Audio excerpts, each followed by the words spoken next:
Bonjour et bienvenue sur la chaîne du Food Normandie. Aujourd'hui, je vais répondre publiquement à une question qui m'a été posée dans un petit groupe lors du colloque TDAH Partout Pareil là, en juin 2019. Une question sur la créativité et les antidépresseurs.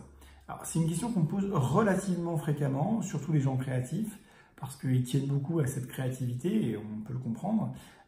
Et en général parce qu'ils ont perçu une baisse de leur créativité quand ils n'allaient pas bien. Et donc, c'est souvent la première réponse que je fais, c'est-à-dire que il y a quand même un truc qui limite considérablement la créativité, ou en tout cas l'aboutissement de la créativité, c'est l'état de stress, ou la dépression, et même souvent les deux.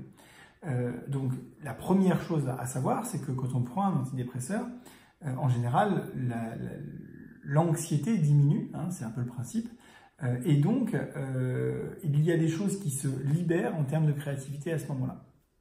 D'abord, elle peut revenir. Quand on est très déprimé, elle a complètement disparu. Et donc, en étant moins déprimé, elle revient.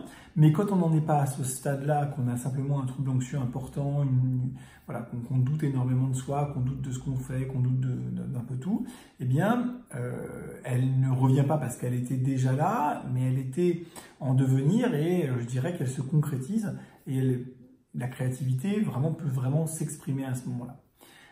Ça, c'est une chose qui est plutôt en faveur de la prise en charge de la dépression ou du trouble anxieux concernant la créativité. Après, il faut être honnête aussi, quand on va vraiment très très bien, eh bien, il y a un certain nombre de personnes créatives,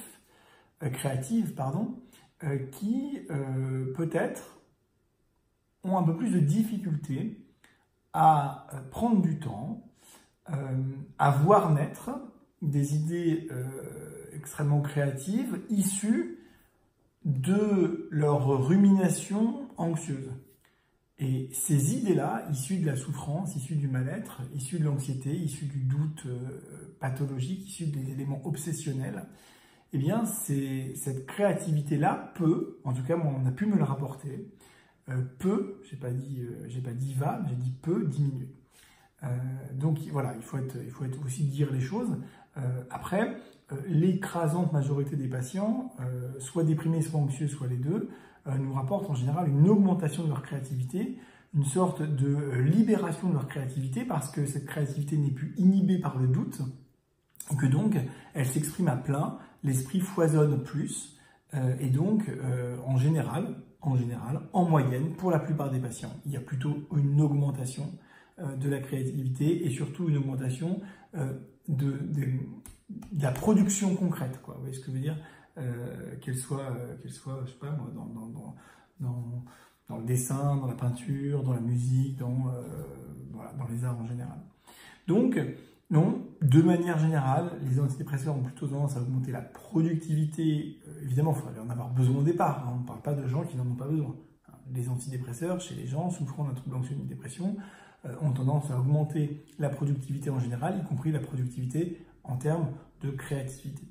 Voilà, écoutez, j'espère que ça a répondu à votre question.